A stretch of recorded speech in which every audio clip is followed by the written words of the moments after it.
We have just witnessed one of the most disastrous situations of floods in our city, Vadodara, and many other cities across the state. And we are truly hoping for the situation to come back to normal very soon. Floods, being one of the deadliest disasters, has a massive range of impacts, especially health impacts, even after the acute phase is over. So today, I'd like to talk about some basic and simple post-flood precautions with all of you that must be taken in order to ensure your and your family's health and safety.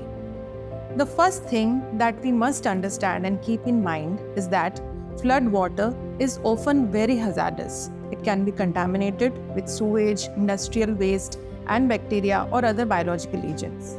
So, it's crucial to handle the logged and accumulated flood water very carefully. Please make sure to use appropriate personal protective equipment, especially masks and gloves while handling flood water. If waterproof gloves or nitrile gloves are not available, double simple gloves could also be used. Please make sure to wash your hands with soap and clean water after handling the flood water and removing the gloves. Also, please make sure to keep immunocompromised people, especially the old age people, pregnant women, small children, and people suffering from chronic diseases, away from flood water as much as possible. And apart from flood water, assuming a possible contamination in all the water that's coming to your house, the water must be used for drinking as well as for cooking only and only after proper disinfection or boiling. Something known as mold, which is a kind of a microscopic fungus, is very common after the floods and usually starts to grow on the surfaces after a couple of days, 1 or 2 days of water exposure. This causes more damage to your home and possessions and poses a lot of health hazards. This could cause symptoms like nasal stuffiness, throat irritation, coughing, wheezing, eye irritation, skin irritation, and many more symptoms. And people with known mold allergies, immunocompromised people, and people with chronic lung diseases would suffer from serious infections due to mold.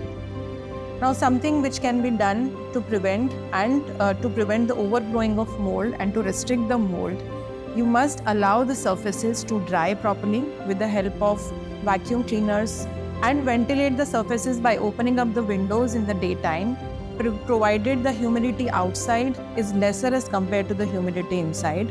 And something which is most important is to clean the hard surfaces of the house with bleach and water in appropriate dilution. The dilution being 1 cup of bleach in around 1 gallon of water, which is approximately 4 to 4 liters of water.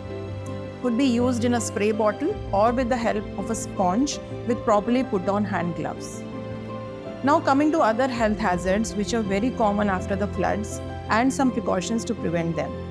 Floods, as we all know, lead to excessive stagnant water which attracts and provides an ideal breeding ground for mosquitoes, flies, and other vectors, leading to a huge risk of vector-borne diseases like malaria, dengue, and chikungunya. Though undoubtedly a lot of public health measures by the administration will have to be taken to prevent the epidemics, it's important to exercise proper precautions at our ends also. Please ensure wearing appropriate clothing, covering the limbs properly, especially the legs, using appropriate mosquito repellents, mosquito nets, and indoor residual spraying inside the houses wherever possible, and try maximally, which is most important, to avoid smaller collection of water in the vicinity of your households, like in the flower pots, in small pits and holes, in cans, etc.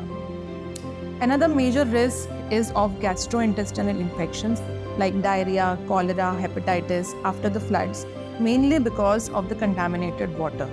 Again, aggressive and strategic work will be required to be done at the administration level. However, at your ends, please make sure to completely avoid eating outside for some days. Mentioning to properly disinfect or boil water before drinking as well as using the water for cooking. And also try to clean and disinfect the overhead tanks in the houses. And also make sure to clean the raw fruits and vegetables with clean water before peeling them and using them for eating. And exercise proper hand hygiene and hand wash measures all the time in these days. There are various other infections like skin infections, respiratory infections, zoonotic infections that could increase because of the overall lack of hygiene, contamination, and various other reasons.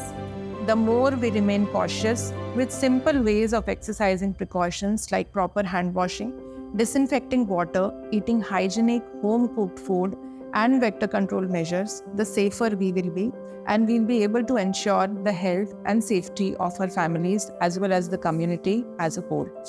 After this extremely difficult phase, I would wish and pray healthy and safe time for one and all, and would urge to all of you to be extremely cautious in the coming days. Thank you.